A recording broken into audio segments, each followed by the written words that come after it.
Hey everyone, welcome back. It's Kevin again. Super sorry about the cliffhanging ending in the last video, but I promise you're not gonna be disappointed with this one. I'm about to do something I've never ever done before and show you guys something I've never shown anyone outside of my team. Yup, I'm going to break down the core ad strategy that I use across all of my ad accounts, and this is the exact strategy that generated $20 million of profitable sales in a single year. Now keep in mind, with every single ad account, I'm always experimenting with other strategies, some that I get from friends in the space, some that I come up with myself, and this is really, really important because some of these other strategies have worked well.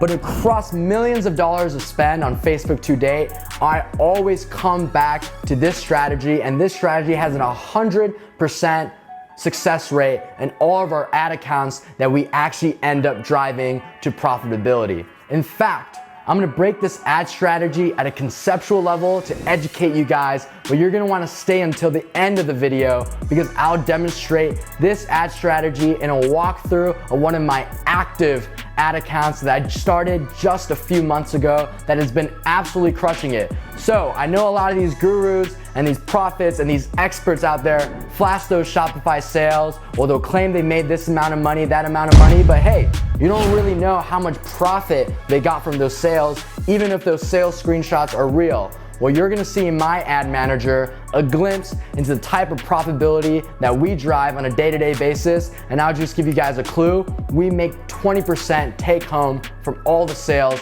that we generated, so you're not gonna wanna miss this. And for any gurus that are proclaiming that they're an expert in this space, ask them to show you a live view of their ad manager so you can see their return on ad spend. Before I break down this ad strategy, let me just give you some insight into the principles that I abide by running ads. Now, what I mean by principles, it's sort of invisible rules that I keep in my brain whenever I'm making ad strategy decisions.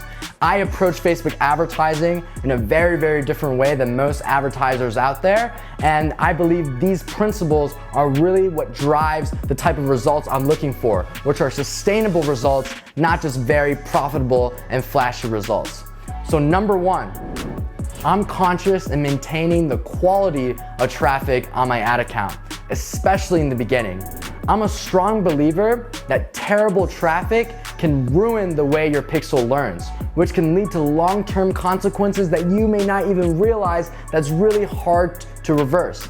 On the flip side, if you maintain high quality traffic throughout your learning experience with the pixel, then it will become laser precise in finding high quality traffic that is actually interested in your site regardless of the group that you're targeting. So that's what we're gonna go for here. I'm not gonna be spamming a lot of random things. I know a lot of people approach ads in a very different way, but just know I'm very conscious in keeping my Facebook pixel secure and loved like a little baby. Principle number two, I favor scaling in a gradual and sustainable way. In case you guys haven't experimented with other advertising platforms like Google or Snapchat, Facebook is actually notorious for being volatile, and you guys have probably seen it in your own ad managers. Sometimes performance rockets up, sometimes it drops down, and it can drive you crazy. So I actually think an effective ad strategist is someone that's able to maintain as much stable growth in both budget and performance as possible. I view Facebook as a ship on a very, very rocky ocean. One day of great performance, you're rocketing up the budget, and then once you get a day of bad performance, you're dramatically cutting. You're causing even more volatility on top of a very volatile platform. So yes, I'm talking to all of you that make decisions impulsively. Those of you that rocket budget after one day of performance and decrease budget after a day of performance and don't give time for Facebook's algorithm to actually learn and adjust.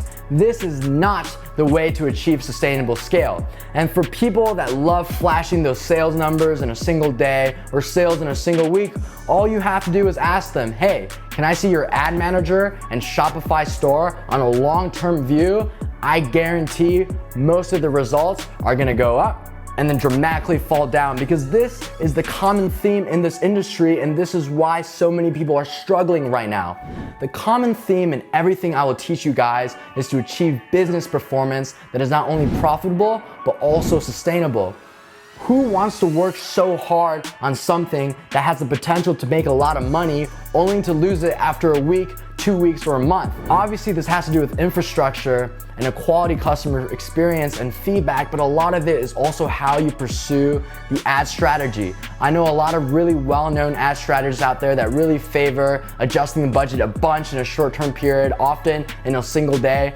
I've tried their approaches, but I haven't been a fan. So just know that this is a big guiding principle for how I'm gonna teach you guys Facebook ad strategy. Number 3, and this is a really important one that's really neglected, and all you have to do is look at the YouTube educational videos out there. No one covers this topic.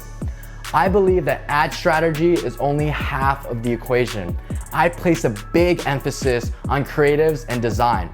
At the end of the day, your targeting could be terrible, but if you have a very, very good creative, you're still gonna be able to make sales because your creative is so engaging that even the wrong audience of people is gonna be susceptible to it and find engagement and value at clicking onto your ads. Now let's talk about the flip side. If you have terrible creatives, you will never get sales no matter how good your ad strategy is. A simple example is, imagine if I was trying to sell lawnmowers and my creative was just a picture of me standing in the bathtub. Has nothing to do with lawnmowers, not very good. Obviously, no matter how well I target people that are interested in lawnmowers, no one's gonna click on a picture of me in a bathtub and wanna buy. So the ad strategist is like a race car driver, and the creative is actually the car that you're racing in. So no matter how good the driver is at driving, if you're driving a used Camry, how are you ever gonna outcompete something like a Ferrari? So this is really important that we invest a lot of time and resources always testing and perfecting new creatives that are engaging. With that said, I'm finally ready to do the grand reveal, so let's get started. Before we talk about Facebook ad strategies that you can actually implement on Facebook Ad Manager, or as I like to call it, algorithm hacking, it's important to understand the psychology and theory behind the conversion funnel, which is essentially the process that a customer goes through, or the buying experience a customer goes through with you as a merchant. And I'm gonna make this really clear by breaking it down conceptually with this handy dandy digital whiteboard. We can visualize a conversion funnel as a massive triangle in which there is traffic at the top and finally purchasing at the bottom. So here's the triangle, and we're gonna put at the top right over here, this is going to be the Facebook population, right? This is everyone that's on Facebook, WhatsApp, Messenger, audience networks, everything that Facebook has a stronghold of, and this is essentially billions of individuals. That is at the top or the highest level of the funnel. So what does ad strategy actually impact? Well, ad strategy impacts a very important but not the entire process to earning profit in e-commerce, right? It is just the first step, and it's a very, very important step, but what I want to really demonstrate conceptually is that there's a lot of things you have to do to get a profitable e-commerce business, and ad strategy is just one of these, a very important but one of these components. So the first thing is obviously going to be your targeting, right? So traffic from all of Facebook is going to essentially flow through, and you have to decide what traffic you're actually paying Facebook to show your advertisements to, and this is targeting. And this is all this video is going to cover. So any ad strategies, any tricks and tools you learn for Facebook algorithm hacking, this is all it will influence.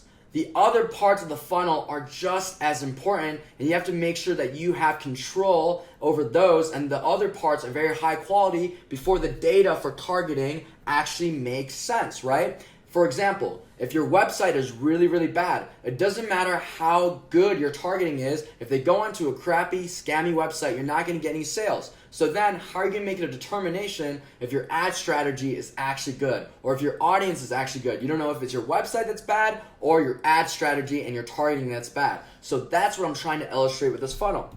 So after you target the right customer, the next step is you have to show them the right advertisement, right? So that's the next step of the funnel. This is going to be your advertisement. And this, as we know, is influenced by two things. One thing is going to be the offer. So this is the sales strategy you're using. Are you telling them it's free shipping, or the language you're using? Some people call it copywriting. This is also your sales tactic and your offer, and also the creative, right? This is the actual media that you're showing to customers, and we went over in previous lessons how to make really engaging creatives. So make sure you watch those videos before this one. People tend to love focusing on ad strategy and they love neglecting the other pieces, which is why this process is so important.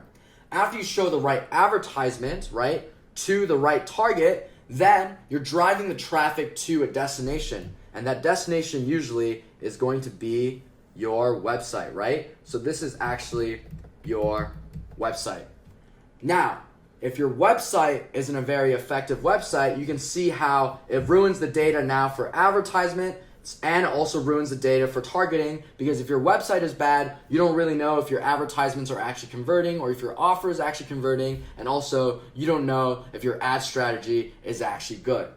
After they click onto the website, they're going to be looking at all the different products, and what's the next step? Of course, it's going to be your product page. So I'm going to pick another color for this one, and we're going to call this one your product page, right?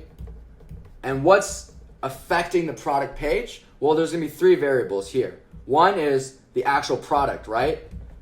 If you're targeting people and your website is all built around athleisure and all of a sudden your product is a spatula, obviously that's not very good for this niche. That's not very good for this site. The second part of the product page is going to be your images. This influences how you source products from sites like AliExpress. You have to make sure that the images on AliExpress, and we taught you how to turn these AliExpress images into highly converting product images in a previous lesson. You have to make sure the images are at least enough to where you can work with it and work some Photoshop magic. And finally, this is going to be your description, right?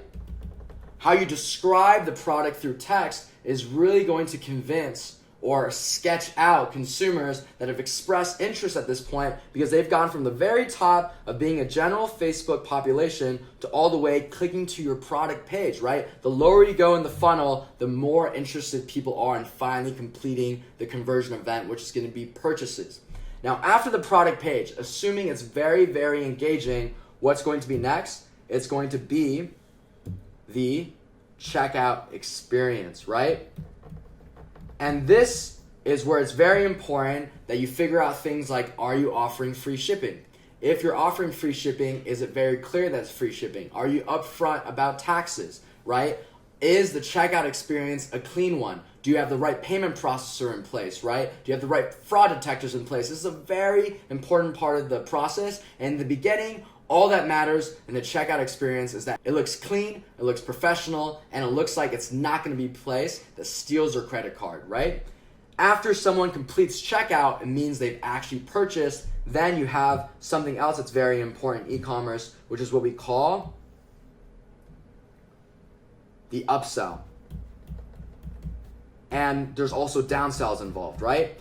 And this is essentially after someone buys a product on your website, you're going to be selling them another product. And usually this works best as a complementary product, right? So if someone is going on an apparel store and they buy a pair of jeans, maybe you're upselling them on a wallet, maybe sunglasses, usually something small, and we're going to cover upsells and downsell strategy. It's a complete strategy in its own in a later video, but this obviously will boost profitability. And what's so important about upsell and downsells is that you've already acquired this customer, so it's essentially just free money that you're going to get on top. And lastly, what's super important and something I'm going to teach you guys how to do, and a big differentiator in my business, and we're going to make this one gold, it's going to be the post-purchase experience, right? And this has to do with customer support. This has to do with product quality. This has to do with logistics, right?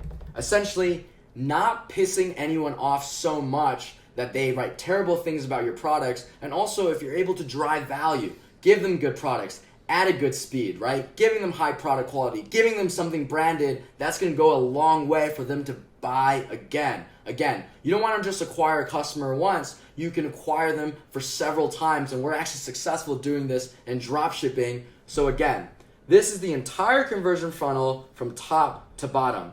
and ad strategy only impacts this element. But don't worry, I teach you guys very comprehensively how to influence all these variables. For today, we're jumping into ad strategy. So in the spirit of optimization, how do I structure my campaigns? Well, I go through this in a previous video in more detail, so make sure you're caught up, but it's quite simple. Facebook obviously has 3 levels to it, right? We've got the campaign level. We've also got the ad set level. And finally, we've got the creative level. And how do I know when someone's experienced with digital strategy, especially on Facebook? It's how they're thinking about optimization. Novices really know about optimizing at the ad set level. They know about changing targeting, they know about changing windows of conversion, they know about LAAs, etc. They're really focused here. Slightly more advanced people, after they've been around the block a few more times, they know to optimize on the ad set and creative level. They know that they need multiple creatives within an ad set. They know that they have to be cutting creatives and testing new creatives alongside with targeting experimentation. Now, what do the pros, people that have spent millions of dollars on Facebook ads, know? They approach optimization in the golden way, which is optimizing across all levels. And this is something that is probably the biggest value loss in Facebook ad strategy when people are teaching it and people are doing it. And this is a big driver for my success, because what people don't know is that Facebook is learning at the creative level, at the ad set level, as well as the campaign level. And while most people view campaigns as an organization tool and purely just that, they're losing a lot of money on the table from an optimization perspective. So what's the best way to optimize campaigns? It's going to be geographically. The campaign is learning, right? This thing is learning from all of these units. All the learning at the creative and ad set level, all that stuff you're doing to get better targeting and better creatives, it's feeding into this campaign. So when you group campaigns by geography, it means that people and countries generally have similar tastes and preferences, right? So now the campaign is learning from all the activity that you're doing, right? And Facebook also supports this. Recently, they announced the Power 5. You guys can go check it out. They emphasize fewer campaigns, right? A more simplified campaign structure. So for people that are having tons and tons of campaigns for every new initiative that they're doing, they're really wasting a lot of learning. So for me, I'm keeping campaigns centered in a geographic level, which means that we have a campaign here for USA, a campaign here for, let's just say, Australia, Canada, and the UK grouped together, a campaign here for rich Asian countries, etc. And don't worry, you might be wondering, holy crap, how'd you come up with that? I reveal my foreign country targeted list in the Generation E group, so you're gonna wanna join it. Make sure you answer all the questions for joining the group, and you'll see the insights of my targeting list that I spent millions of dollars of testing that will give you the best countries, how to group them, and how to target them effectively. But all the activity we're gonna be doing in the United States is gonna be happening in this one campaign. This means all of the testing, all of the targeting, all of the creative work, and you're gonna see the strategy really come into play. So in Australia, Canada, United Kingdom, these campaigns do not touch at all, right? They're not interfering with one another, not getting put into the same thing, and there are some special exceptions that I will cover, which is when you're ready to move on to a new ad strategy and the one I'm teaching you, that's when you start a new campaign, but that's a very rare exception, so this is a general rule for you to follow. All of this stuff that's going on in Australia, right, this is happening down here, and this is also happening down here. Now, this doesn't mean that you're not leveraging learning in the USA for Australia, Canada, United Kingdom. You can. You can do that through the form of LAAs, which I'll cover later in this video. But this is how I structure my campaigns. And again, these campaigns are conversion campaigns optimized for purchases. So you understand how I structure my campaigns. Time to unveil the conceptual high level of this strategy, which is what I call the spider web approach, right? And this is by far and large the strategy that I use for all of my ad accounts, especially how I start these ad accounts to get them to profitability. And again, what it does is it gets you really razor crisp, clean data that turns your pixel into a laser that finds all the potential interested customers in a large audience. And here are the phases of the spider web. And don't worry, again, this is high level, really good context for you guys to have. I'm going to dig in granularly for each of these steps so you know exactly how to execute on your ad manager. There's multiple phases.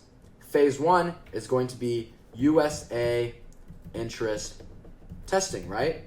We like to start in the United States because it has the cleanest data, customers are very high quality, traffic here is very high quality. I don't really mess with worldwide on day one. Again, I'm very conscious of making sure that my pixel is learning the right way. After we do interest testing in the United States, we're going to be doing scale in the USA through a combination of LAAs and also following the spider method scale approach, which obviously I'll go into further details. Next, we're going to enter high quality foreign countries, right? There are foreign countries out there whose customers base is very similar to that of the United States. So we're actually able to leverage the data we've gained through this initial phase and feed directly into these high quality foreign countries. These foreign countries are almost going to be one-to-one identical to the United States after the pixel is very effective. And usually what ends up happening is the results are actually higher than the United States because CPMs, or the cost of advertising, is a lot lower in these tier 1 countries. Next, we're going to be entering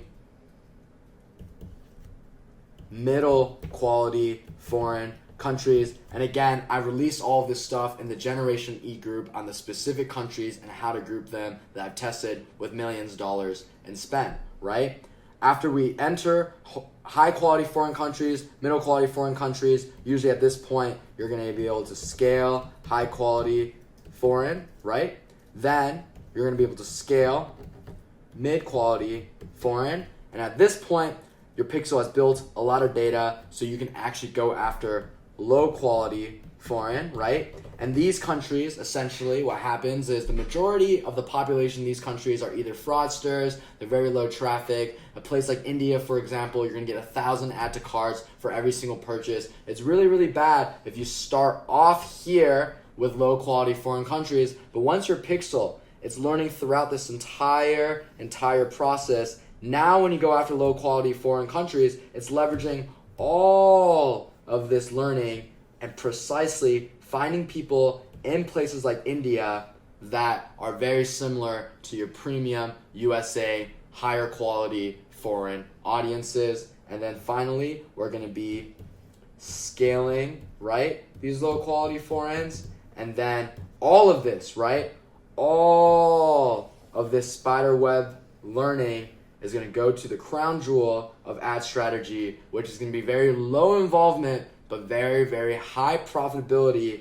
You know, it's a great situation where you don't have to do much work in Ad Manager anymore from an algorithm hacking perspective, and you're still getting killer results. And don't worry, you'll see all of this play out in a live Ad Manager. This goes to something I like to call the crown jewel of Facebook ads. Draw a little crown for you guys so it's conceptual, which is going to be broad targeting, right?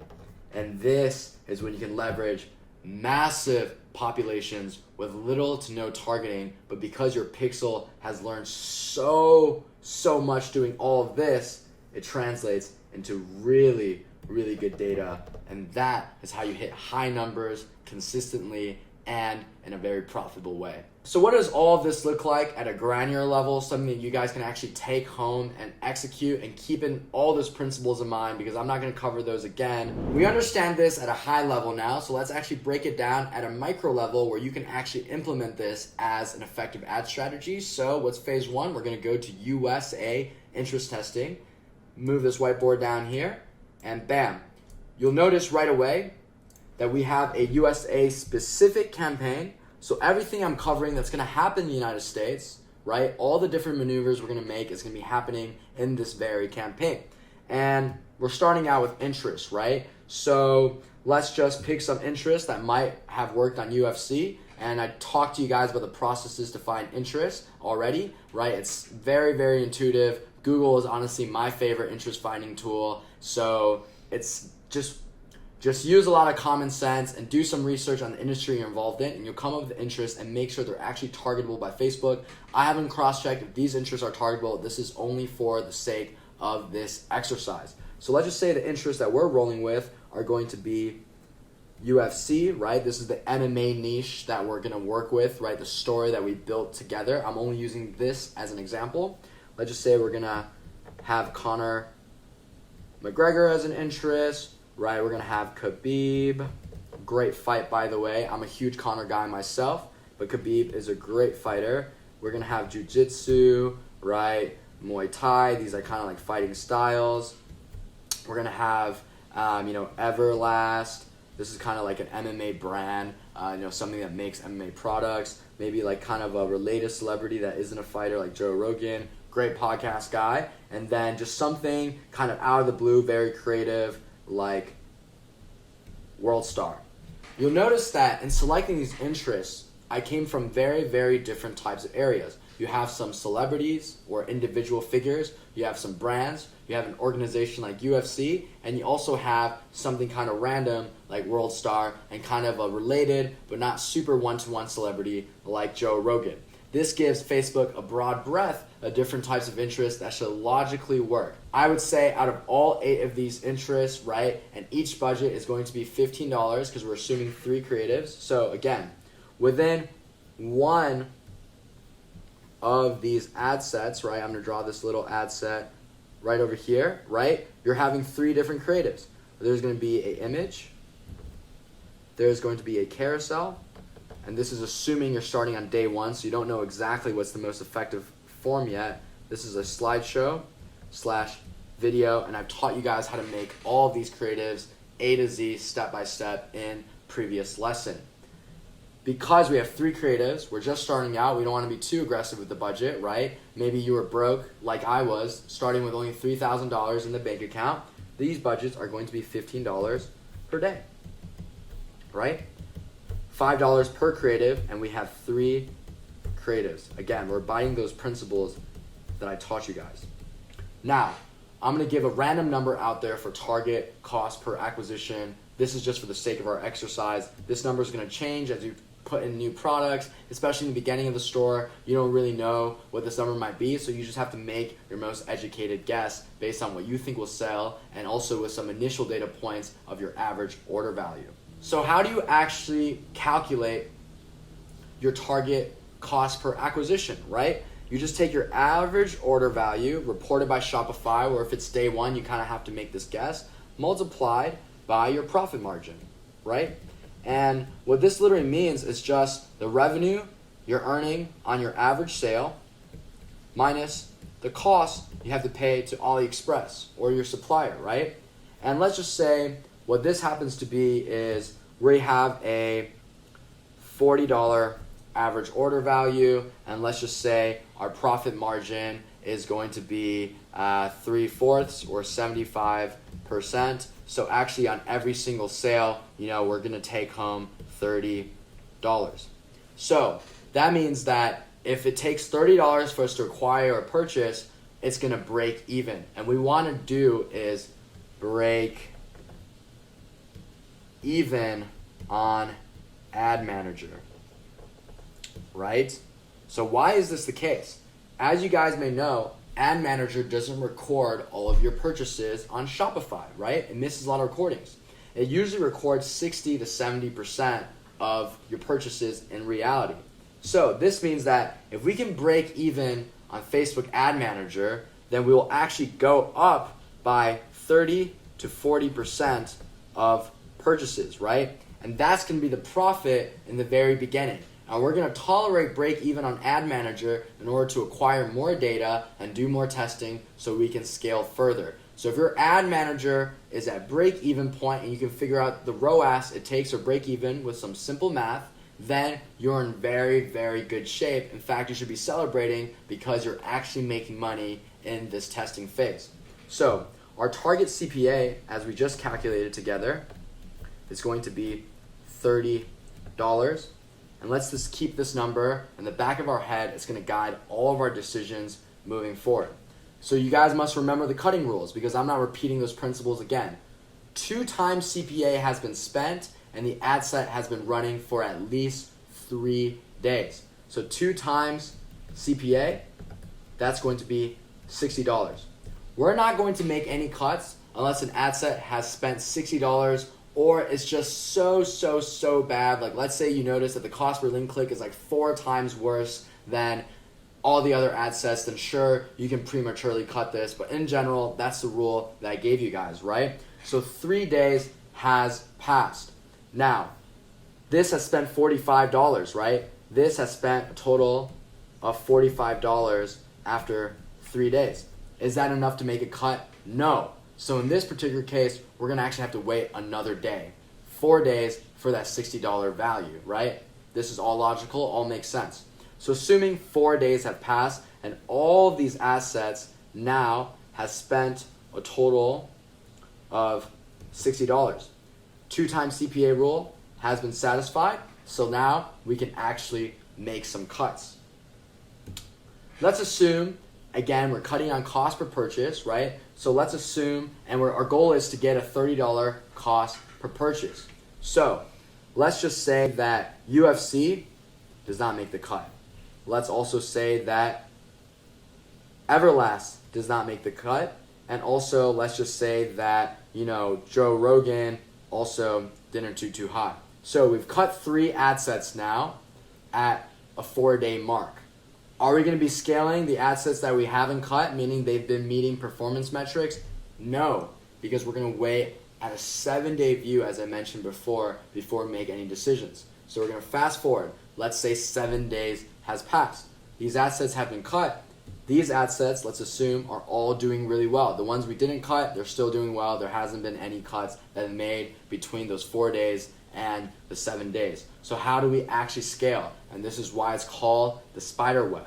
You're going to be doing 2 things every single time you scale in the interest level, right? And I'm going to write this down for you guys. Number 1, you're going to be duping, and this is what's called a shotgun, which I'll explain later. And 2, you're going to be adding like interest, right?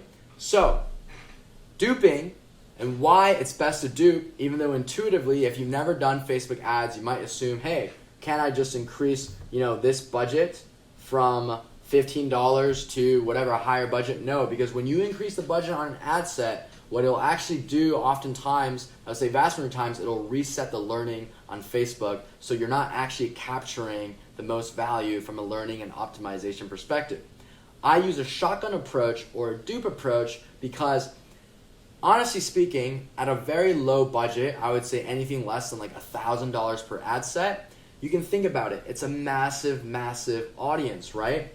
If you have an audience size that's like 3 million in one of these interests, right? If you're spending $15, you're really only getting a small fraction of that 3 million. So if you have 3 different $15 ad set, each is going into a different pocket of that 3 million. It doesn't mean that these audiences are even that alike in any way. So when you shotgun and do this dupe approach, what you're doing is you're giving Facebook more chances to find the right pocket. And this may sound like it's shooting in the dark, because it is. At lower budgets, it is. But this is a disciplined, systematic way to gradually get to the right answer, which is what the spider web approach is all about. So all these ad sets that we haven't cut, we're going to assume we're going to be scaling them, right? And obviously, it's going to be more nuanced. You might decide to only scale the ones with really good CPP and not scale the ones that are just average. It's your call. That really depends on your risk level tolerance and how aggressive you want to be. If you have a lot more budget, you have a lot more money saved up, you want to get to the answer quicker, you're not as scared as risk, you can be a little bit more aggressive and scale things that are even break even.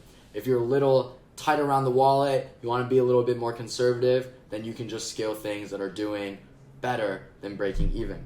So we're going to be scaling these ad sets. And what do?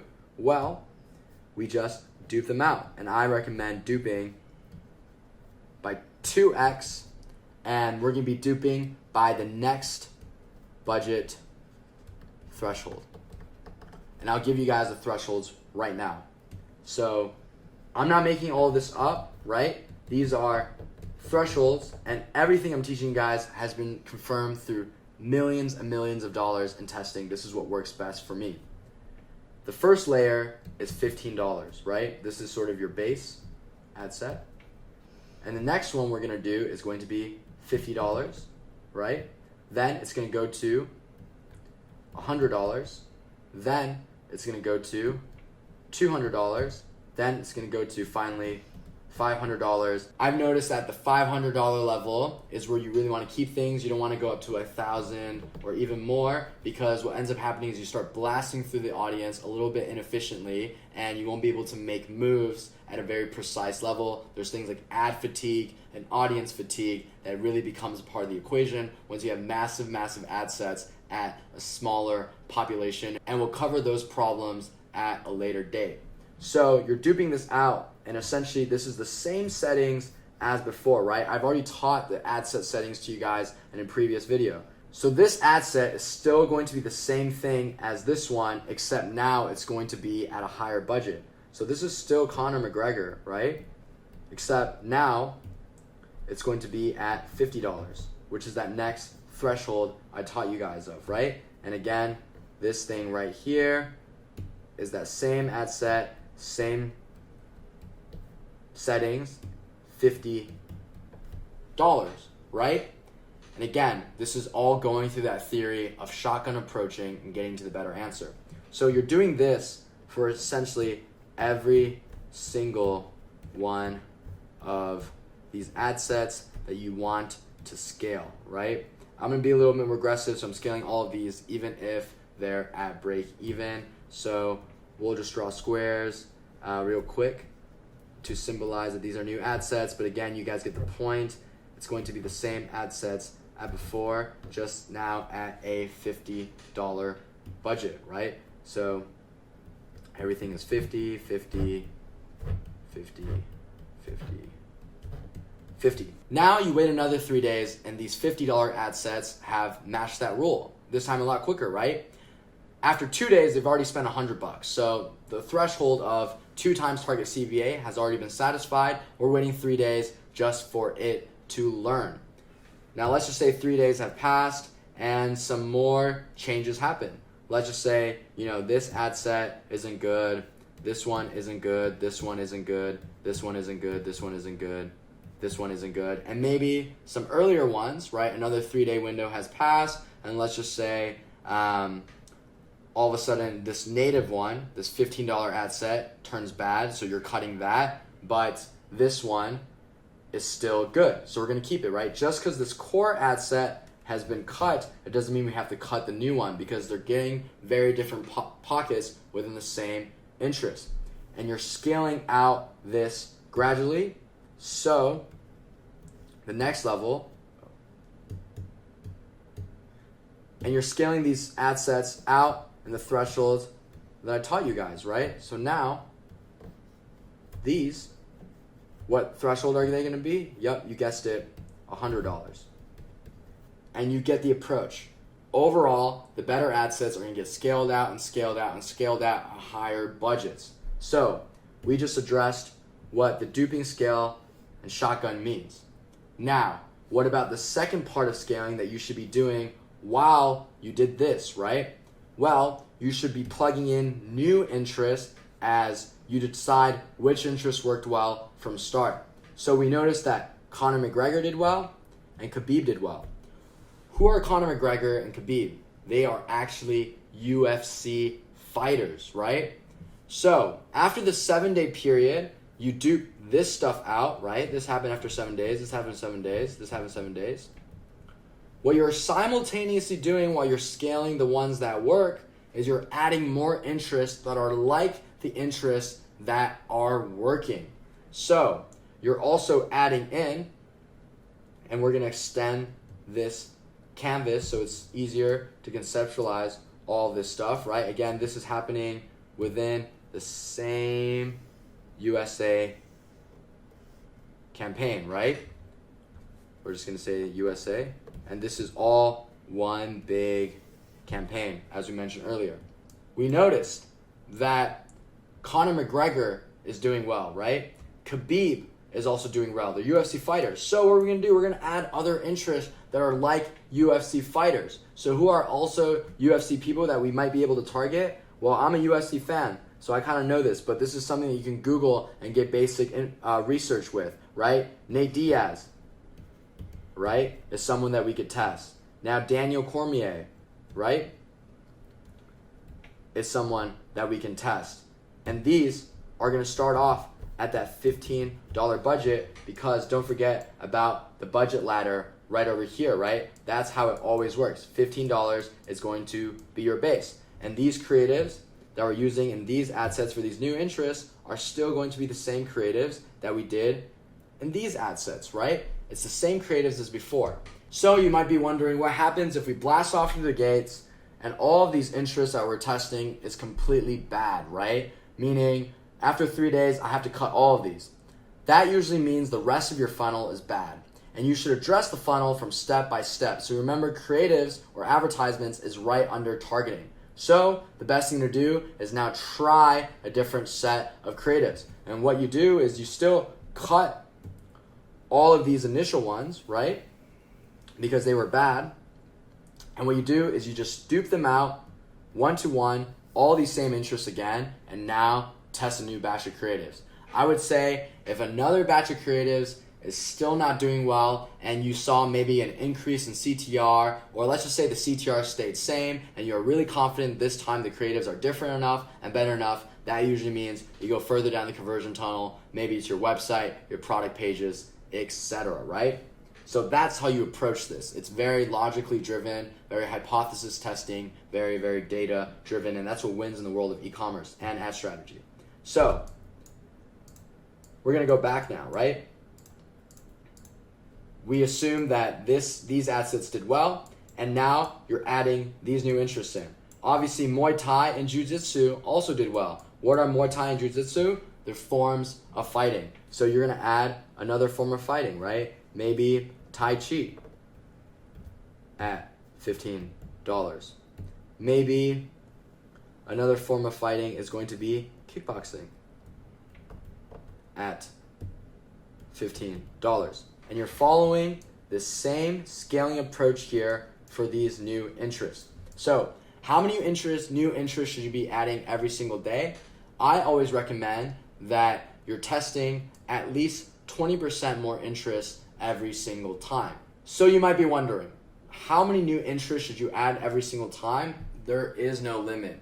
I always recommend adding a lot of interest, but again, this happens with your risk tolerance. Just remember that you can't just only be scaling things that are working and not branching out to more interest. This is what keeps your audience size pool big and keeps Facebook learning in a very tailored way, right? And you're gonna scale this out continuously, but you should always be testing new interests all of the time.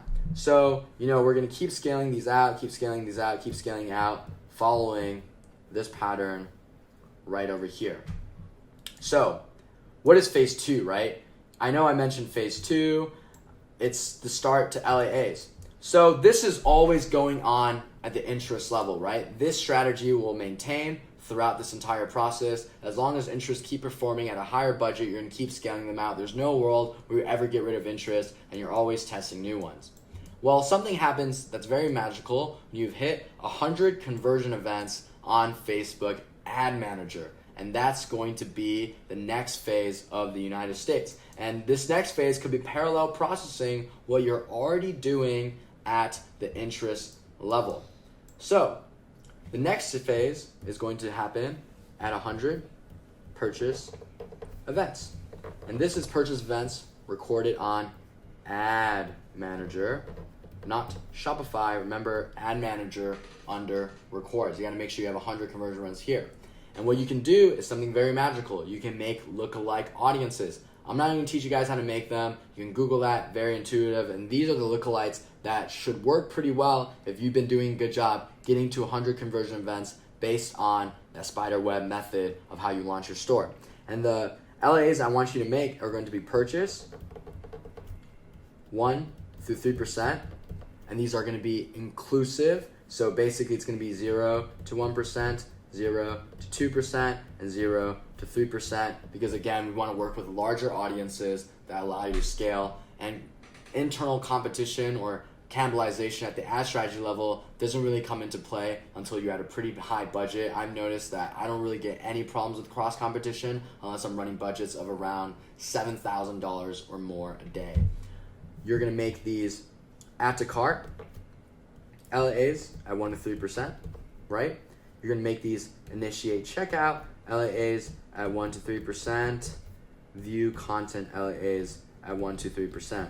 Why these LAs? These are the closest to purchase and also actually including purchase. So these hypothetically should be working very well. And this whole process, this next phase in the United States is kind of like a litmus test, right?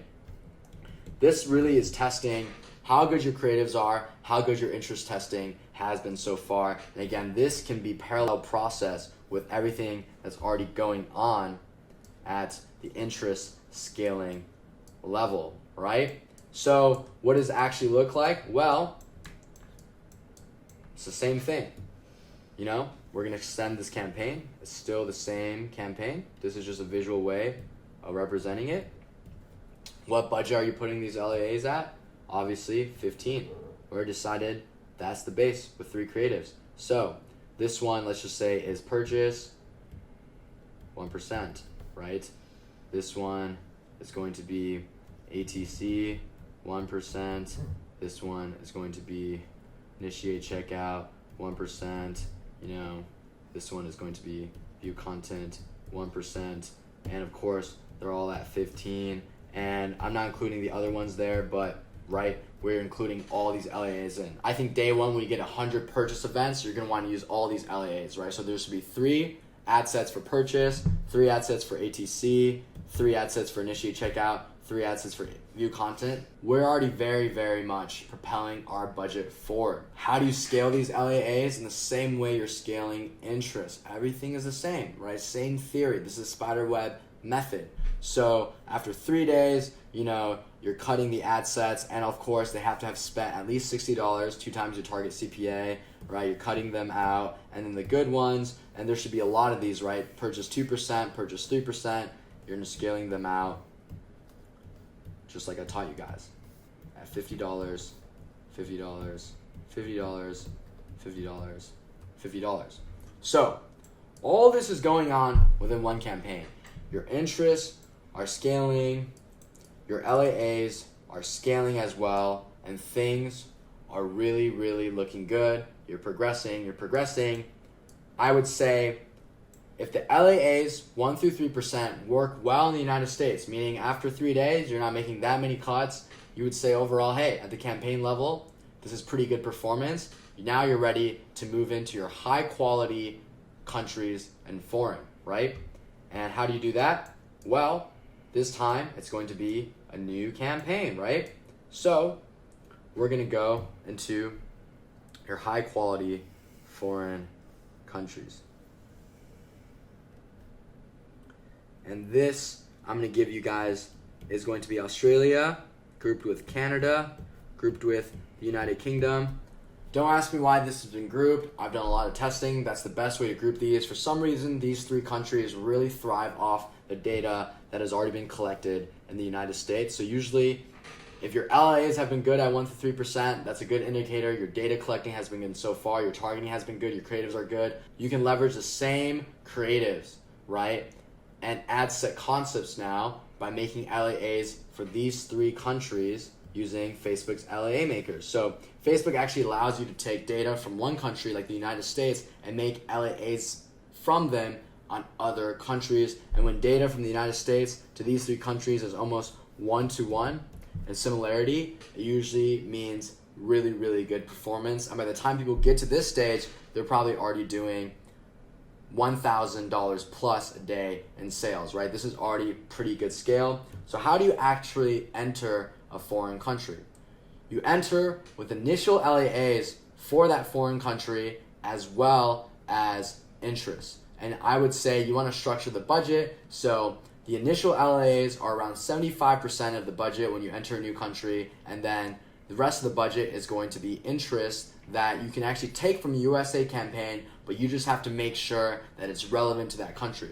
For example, if the United States has an interest in there that's Dick's Sporting Goods and it has a lot of people, you have to be very conscious. Do you think Dick's Sporting Goods would do well in Australia, Canada, United Kingdom when maybe they don't even have Dick's Sporting Goods in those countries? So even though you see a big audience, Facebook gives you audience sizes at a global level. That's mostly driven by the United States. So just be smart in the interest that you're picking for these different countries. So what does that look like? Well, you have a block of these ad sets, right? And these are going to be your purchase, ATC, view content, initiate checkout, 1 to 3%, right? These are all these different ad sets, and each ad set is going to be at $15, right? And these are individual ad sets. And you're going to be adding some new interests.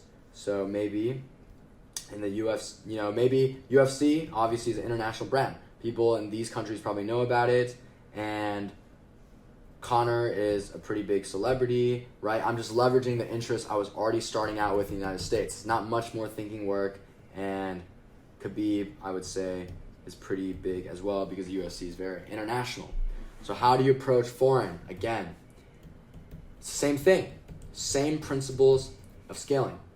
You're going to be duping, 2, adding interests by following a trail of interests that are like the ones that are doing well.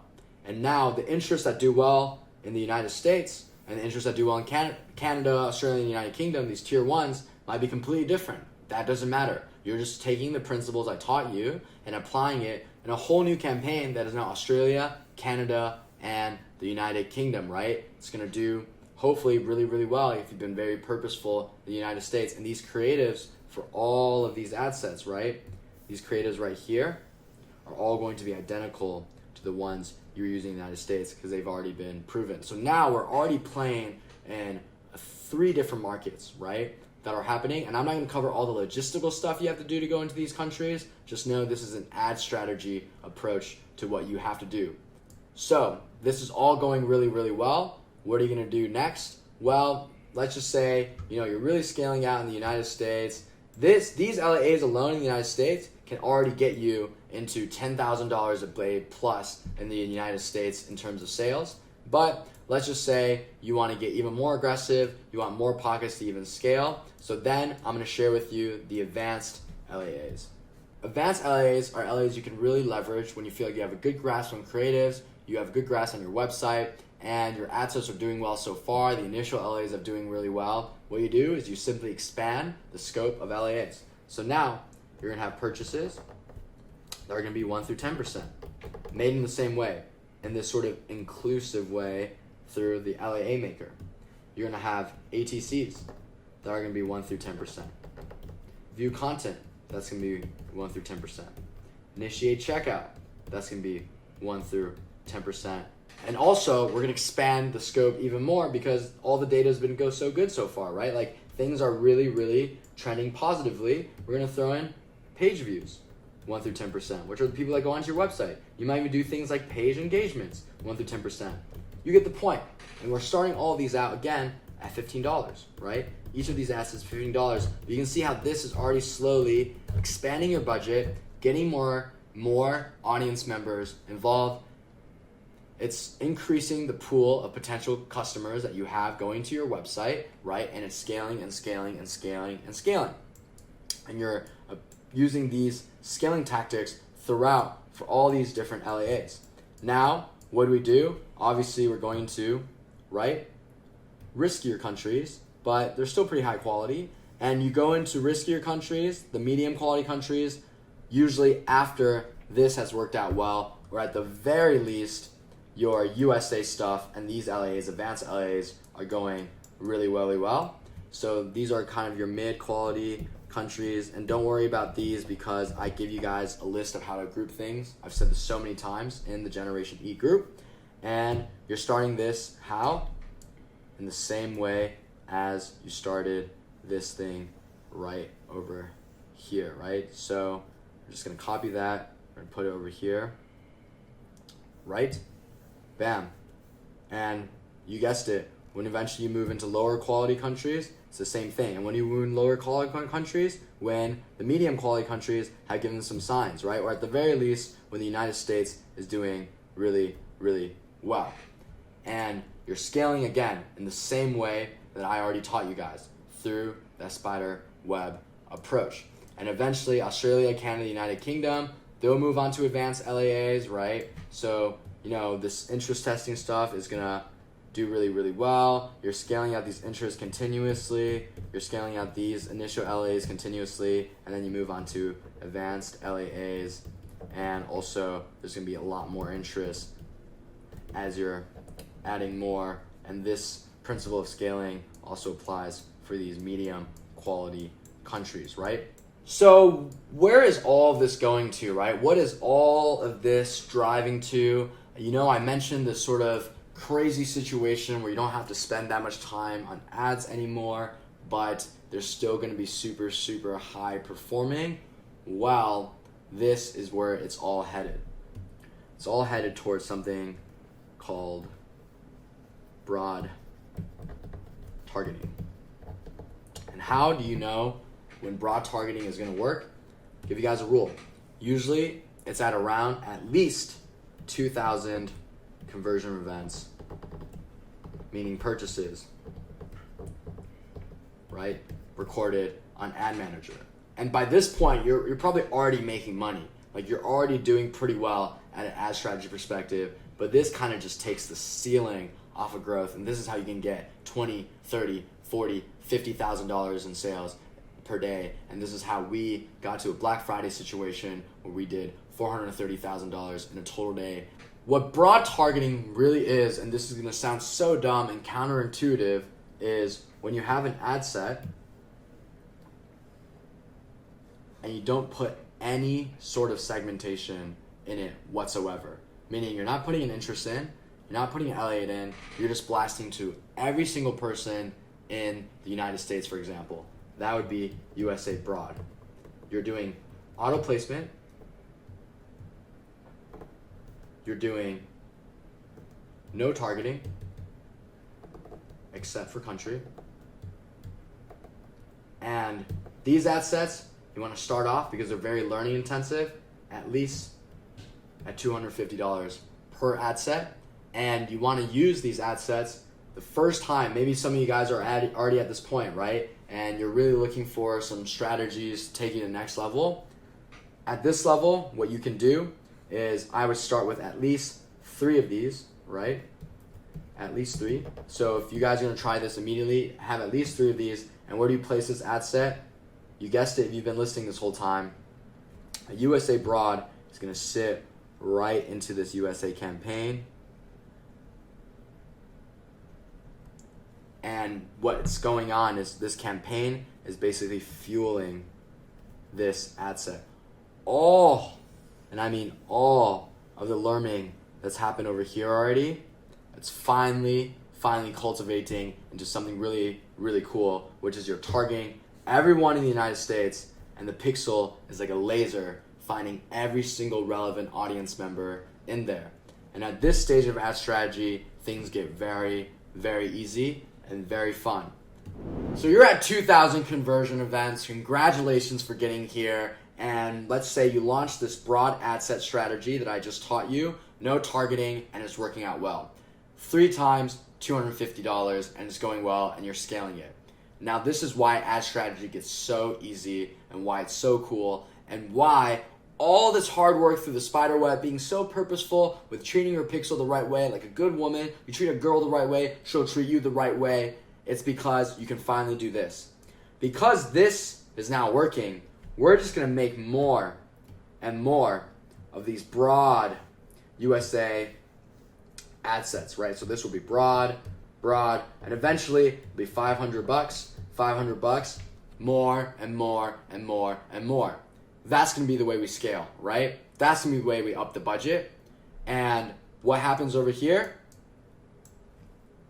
we can turn off and forget about for a very long time. As long as this campaign keeps living, turn off the interest, turn off all the LEAs, right? We're turning all of this off. This will be our only vehicle of scaling moving forward. And you can just imagine how easy that is. It is still the same creatives that we've been spider webbing this whole time, right? Now it's just broad targeting, and your pixel is a laser that's finding all the relevant audience members, which is why this simple ad strategy is just duping out more and more broad ad sets at $500 budgets is going to be so effective. It's a testament to the quality of your data and your traffic and your ad strategy so far. If you follow the principles and the spider web strategy, this is where you're going to get to. So, what does a mature ad manager that's followed my spider web strategy look like? Let's say a site that's doing $20,000, $30,000 in sales or more off of this broad strategy. And remember, all of this has been happening in the same campaign, right? So we're gonna make that campaign again. This is just for conceptual. It's still the same campaign that we started out with in the United States, right? This is that USA campaign. What does it look like? Well, what you're gonna see is a lot of active ad sets. Missed the auto shade correct there. These are all active, right? And what types of ad sets are these? Of course, your broad ones. You're gonna see a lot of these broad ad sets, and these are all turned on, right? And what's turned off is going to be the remnants of everything that we covered over here, right? All within the USA. So it's gonna be all this stuff that is gonna be turned off, which is basically like the skeleton for this beautiful, beautiful thing to happen. So you're gonna see turned off LAAs, right? And these are all turned off. You're gonna see turned off interest. These are all turned off. And within these, there's gonna be dupes. Within these, there's gonna be dupes, just like the spider web method. And obviously, how the dupes are gonna be arranged is in that sequential order, right? Etc. You'll see it. If you organize the ad manager by budget, you'll see it. And I'll show you a live ad manager to show you that I'm not full of it. I actually use this strategy, and it's the best strategy out there, in my opinion. In 2020, I do a lot of experimentation. So, this is what we're really working for. For those of you guys that are super proactive, super curious, you might be wondering, okay, Kevin, now what happens if I keep duping out this broad stuff and later on they really start sucking, right? So this method starts dying. What happens then? Well, the good news is this single campaign that we started out with, right? In order to get to this point within that same campaign, you can usually spend between $200 to, I've seen $500,000 on my own ad account, using that same spider web strategy, getting to this broad level. But of course, there is a point where it could very much die. And all you do now, if this campaign has died, and no matter how much more broad ad sets you create, it's just not performing well anymore. And this again, this is like $200,000 to $500,000 a spend at this campaign from start to now this sort of mature point where it's kind of getting fatigued. All you do, and this is what's great about the strategy, I'm teaching you guys a system. You just cut this campaign, and guess what? Start all over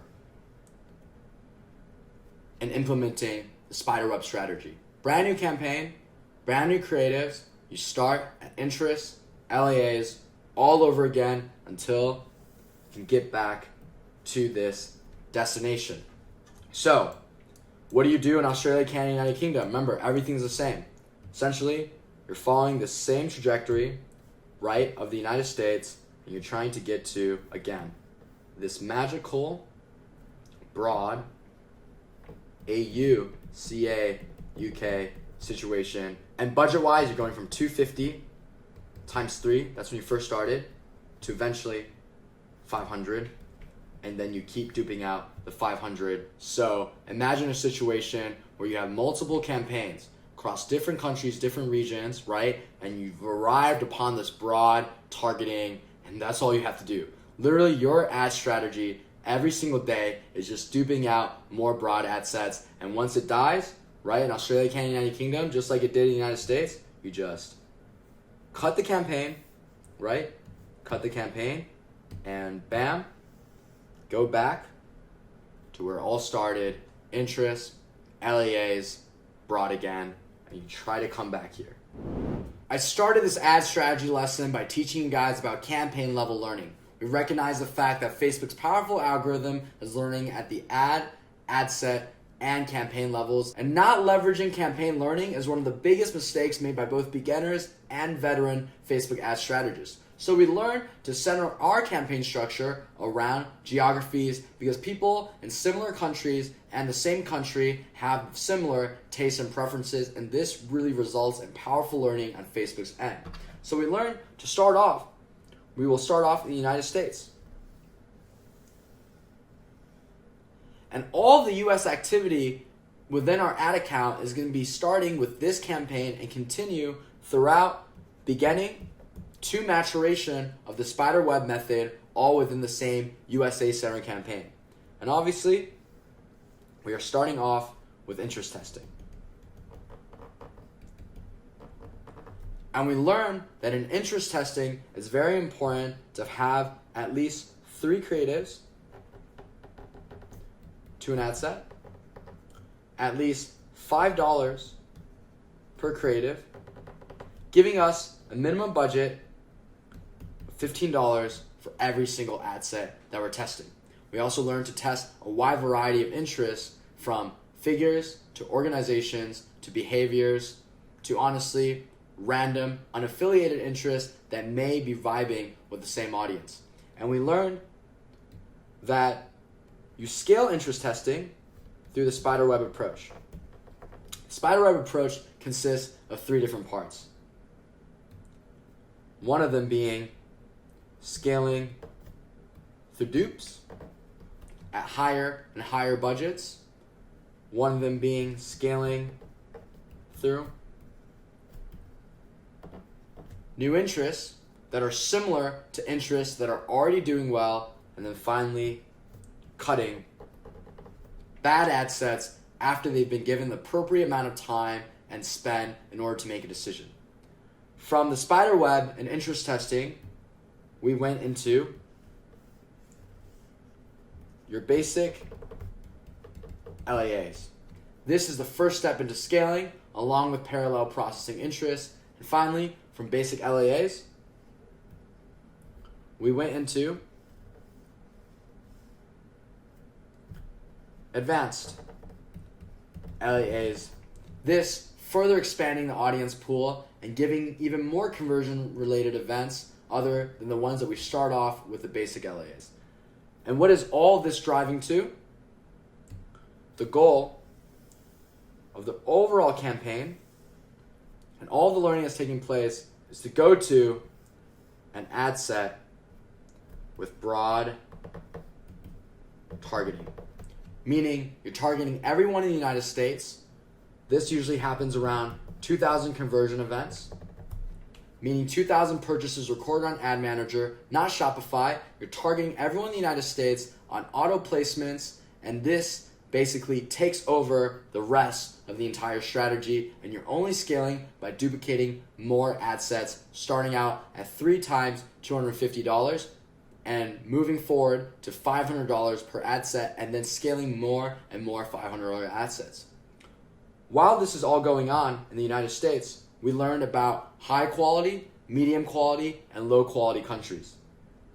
And high quality countries are the ones you prioritize first, then medium, then low quality. We also learned about foreign markets. We learned that if the basic LAAs are doing well in the United States, it's a good indicator it's time to move on to foreign countries, starting with high quality foreign countries.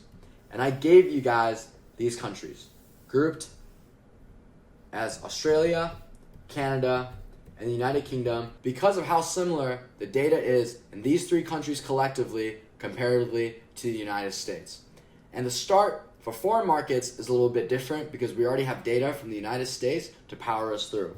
So the start of foreign markets is going to be LAAs plus interests that are specific to the foreign countries that are actually relevant to the foreign countries, and that's something you have to check because not all US-centered interests are relevant in foreign markets. And we learn from here, we're using the same spider web approach in order to get to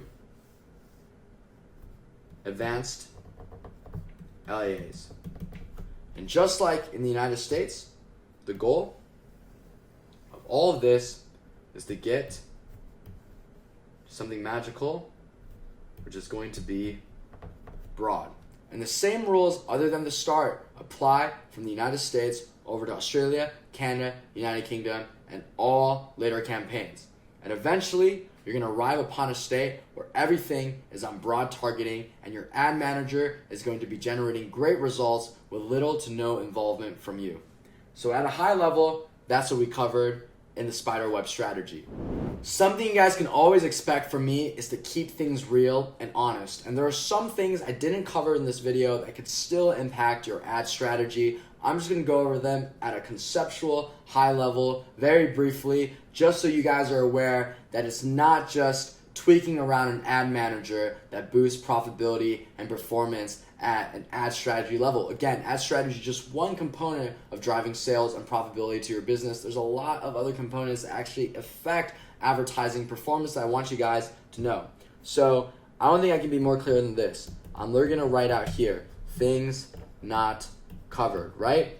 These things I have not touched on in this particular video. I've touched on some of these things in previous videos, so make sure you're watching in order. But number one, and if you're a seasoned e-commerce person or digital strategist, you know exactly what these things are. So number one is going to be fatigue.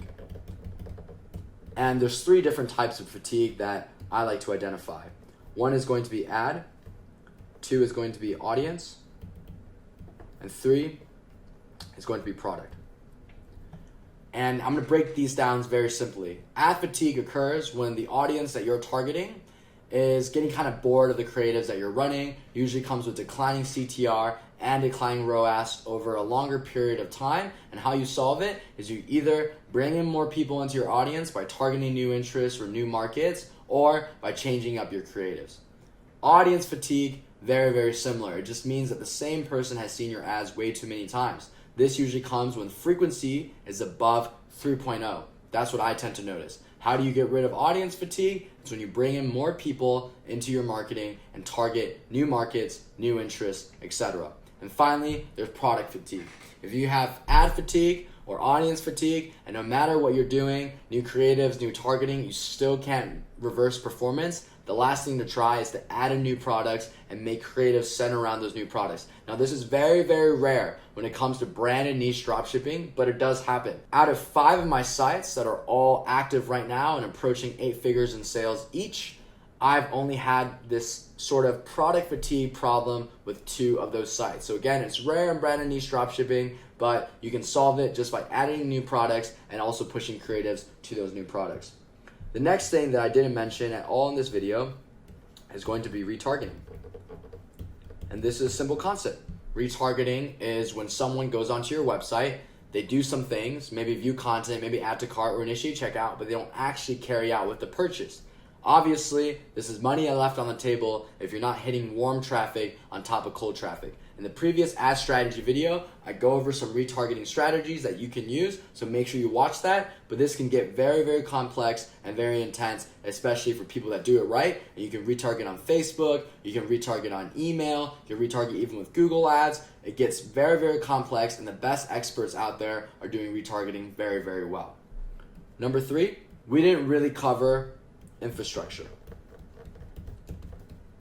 This is super, super important in today's day and age because Facebook and payment processors are cracking down, right? So If you have terrible feedback, Facebook's going to throttle your advertising performance. I didn't touch on infrastructure at all, but this usually comes in several forms. It comes in the form of customer service, making sure you're being very timely, and also you're giving your customers a lenient customer support policy. It comes in the shape of product quality, right? Negotiating with your supplier, negotiating with your AliExpress agent to get better product quality for products that have bad quality, or also to speed up logistics. And finally, it also has to do with expectations, right?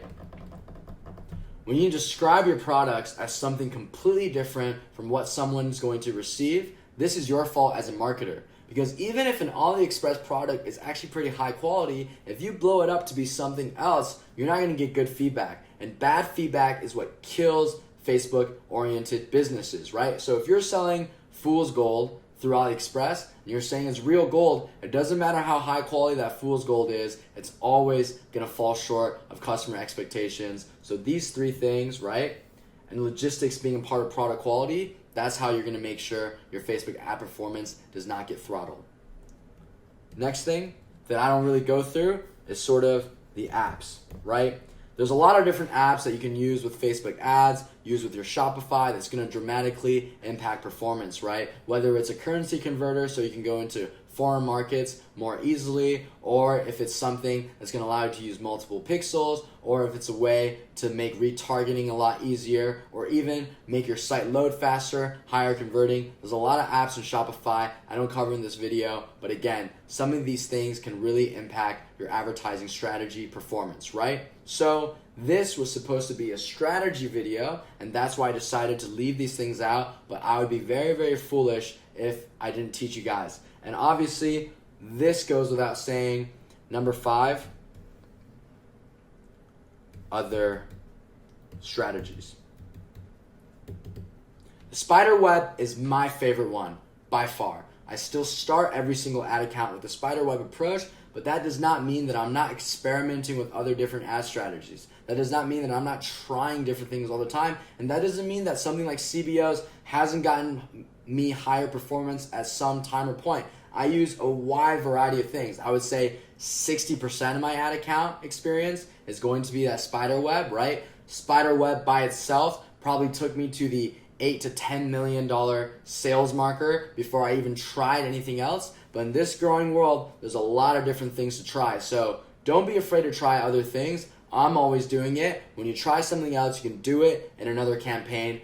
So you can keep all your spider web activity per country in one campaign. And if you're a noob or a beginner, I would literally just follow the spider web and only use that, because that is a guaranteed way if all the other metrics of your business, right? All the other parts of that conversion funnel we talked about is in check, the spider web is definitely going to work over course of time if you apply those principles. But I also use other strategies, and I'm excited to reveal those at a later date. We went through a lot of content, and all of this content is how I did something that most e-commerce professionals can't do even in a lifetime, and I did it in my first year.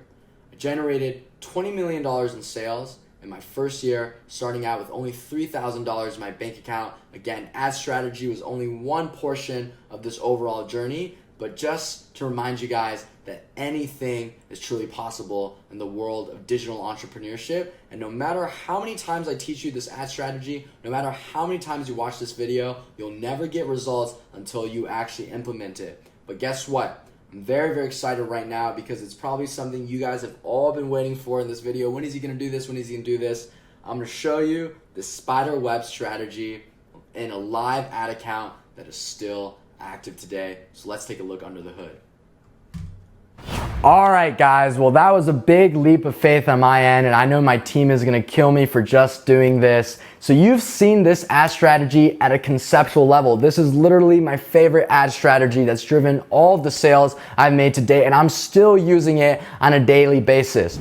As promised at the beginning of this video, I'm gonna do a grand reveal of my ad manager. So let's see how I actually implemented this exact spider web strategy in one of my active ad accounts. Yes, this ad account is still running and it's still active in this moment. So let's dive right under the hood. You guys can see right below me is an active ad manager that is still running today. This is a dropshipping website that I started on July 4th, 2019. Great day, by the way. And it's still going on today, which is January 3rd, 2020. I don't know what time you guys are watching this video, but just know that that's a lot of time that this site has been around, and it's still going very, very strong. As you can see, there's 2 active campaigns right now, and one of these is going to be a post spiderweb CBO, something that I've been testing for a few days now. This is something really, really exciting that I'm going to incorporate in later lessons. It's sort of a post spiderweb strategy that is able to generate some pretty awesome results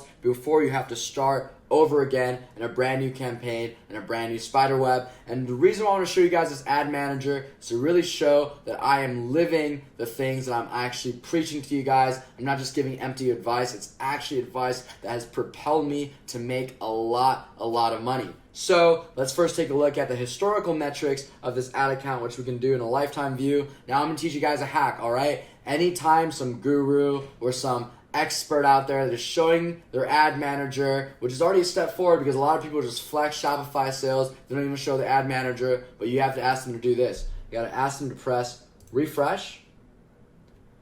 And what this does is to make sure that there's no shenanigans, no HTML hacking. People are doing crazy things these days to scam individuals that just don't know any better. So make sure they're clicking refresh on their ad manager. I'll do it again just so you know the numbers are all real. So you can see here on this ad manager, right? It spent $1.3 million to generate a 2.71 return on ad spend, okay? So what does that mean? Well, it really means that this is very, very profitable. I don't know if you guys are experienced dropshipping, but this return on ad spend absolutely crushes it for me, especially when you account for the conversion events on Facebook that aren't recorded because, as we know, Facebook only records a proportion of sales. So let's actually show you the Shopify that includes all of the sales data. Below me is the Shopify. We're into analytics and reports to see the sales over time. You can see there's the same window of time, right? July 4th to January 3rd, 2020, which is today. And you can see, bam, we've done a total of $3.6 million in sales. For counting gross sales, right? The front end before discounts, returns, etc., all that good stuff, we've done $4.3 million in sales. So if you take $4.3 million in sales, right, and you compare it to $1.3 million spent on advertising dollars, or even if you take the net, $3.6 million in total sales compared to $1.3 million spent on ads, I would say that's a very good return on ad spend. To give you guys some transparency, just so I can keep it very honest. A lot of you guys are thinking, well, Kevin, this sounds great, but how much money did you actually make? I can tell you, with this type of return on ad spend, you take home anywhere between 20 to 25%. On the higher end, the closer it is to 3.0, around 25% to 30% of the top line take home. So there you go. This is just one of my many dropshipping websites, and this is how much income it's generated from July 4th to January 2020. And I'm not showing you guys this stuff to flex or to brag, right? I'm really trying to show you that the strategies I'm teaching you, the methodologies that I'm teaching you are actually going to be results driven, right? They're actually rooted in experiences I've had. They're actually rooted in things that I've actually done, and you can actually make a bunch of money if you approach dropshipping in the same way that I've been teaching you all along. So how do you know that I've done the spiderweb strategy, right? That's the purpose of this lesson. Well, let's go to my oldest campaign. So this is how I started the ad account. It is the oldest campaign. I'm filtering it by budget. You can see right over here, right? This campaign is obviously turned off, but bam, you can see these are broad ad sets, right? And we're gonna go all the way down. What does this start off with? Interest testing. Now I started at a $20 per day budget instead of 15 because I had 4 creatives instead of 3, right? That's that same rule. Creatives multiplied by 5, that's your daily budget of the ad set. And you can see it goes up, all these different interests, and I'm not even blurring out these interests, right? I mean, good luck copying me just with these interests. LAAs, right? Initial LAAs, we're scaling these interests, 40, 50, 100, 200, and guess what? We go into broad, and this is exactly what we're talking about. Broad USA, right? You can see my campaigns are geographically structured, and This is a $1,000 ad set. I recommend you guys keep duping 500. You can try $1,000. I found that across multiple ad accounts, duping out $500 is the best approach. But, you know, is it really as easy as I preached? Let's take a look at this broad USA, right? You can see here, United States, all auto placements, 7 days click, 1 day view. That's it. This is it. There's no LAA, there's no interest, there's nothing. It's targeting everyone in the United States. And what performance is this getting? $33 cost per result. And what's the ROAS here? 2.64. You can see all these broad ad sets. This one's crazy, 2.93, right? And how much did this at a campaign level do, right? This is one campaign, right? One spiderweb approach to the United States. It spent $365,000 to generate 2.98 return on ad spend. Even better than an account is historically. This is the first campaign ever launched on this ad manager. You can see, right? Interest. You know, am I lying to you guys about interest? Let's take a look at this Brad Pitt one. Seems pretty crazy, right? So, scroll down. Brad Pitt, it's an interest. Auto placements, 7 days click or 1 day view, right? We're targeting men here. This is a men's apparel and accessory business. You won't be able to guess my niche, but honestly, if you went to my website, you wouldn't even know it was a dropshipping one based on everything I've taught you. You know how to build a website like this too, right? So bam, I executed the strategy that I've been teaching you, and this is the results that you're gonna be able to get. You wanna end up in a situation where all you're doing is duping out this broad ad sets, right? And you really have to do, honestly, little to no targeting at all. Literally no targeting. And what you want to do is starting from interest to LAAs and finally to broad, right? You're going to get in a situation where you don't have to target at all, and all you're doing is just duplicating out these broad ad sets and generating as high as a 2.98 recorded return on ad spend, even higher when you factor in non-recorded sales. And that is the ad strategy I just shared with you guys. All right, guys, so you took a look at my ad strategy at a conceptual level. You also saw what it looks like at an ad manager level. And unlike other gurus and other experts out there, you also saw my return on ad spend. And just remember, that return on ad spend is only recorded purchases on Facebook. It doesn't record around 30% of sales that we actually get on a day-to-day basis. This is something you guys will realize too while you're running ads. Facebook doesn't record everything because some people see the ad on a phone and switch to a computer when they buy, but our return on ad spend was even higher, and that's absolutely crushed it for us and has given us 20% profit margins on our gross sales. So now that you have the ad strategy that's completely changed my life, it's time for you to take some ownership and take your business to the next level. I can't stress enough how important it is to test. As you saw in my own ad account, I spent a considerable amount of time deviating from my core strategy and testing new approaches to Facebook ads. What you learn after spending millions and millions of dollars on Facebook ads is not one strategy or two strategy. It's actually a framework for making good decisions and making data-driven decisions that will grow your business despite the ever-changing environment of Facebook ads. And never forget, just over a year ago, I had $3,000 in credit card debt and no stable income stream. I was facing failure after failure. Every single site I was making wasn't converting. I had no idea what I was doing with Facebook ads. I didn't have videos, even like this one, that would at least point me into the right direction.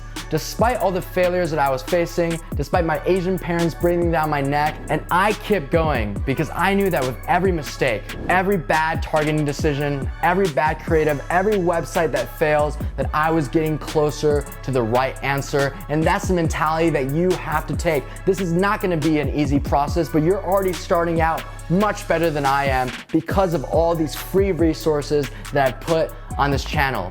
And it only takes 1 year to change your life, and that's what's so beautiful about e-commerce. It's so fresh and it's always changing, and the adults in e-commerce don't know what they're doing. Some of them don't even know how to use Facebook at a personal level, and that's why a broke kid like me with no business background and no parents that knew anything about the world of e-commerce or business can go in here and in just a year be considered an expert. Now, big companies, clients from all over are asking me on a day-to-day basis on how they can utilize digital strategy and run their Facebook ads a lot. So ask yourself, how much do you really want the things that you want? How much do you want financial freedom? How much do you want freedom of your time? Because that means you have to be purposeful, you have to be proactive, and you have to never forget the reason why you're working hard, because there's gonna be some dark, dark days.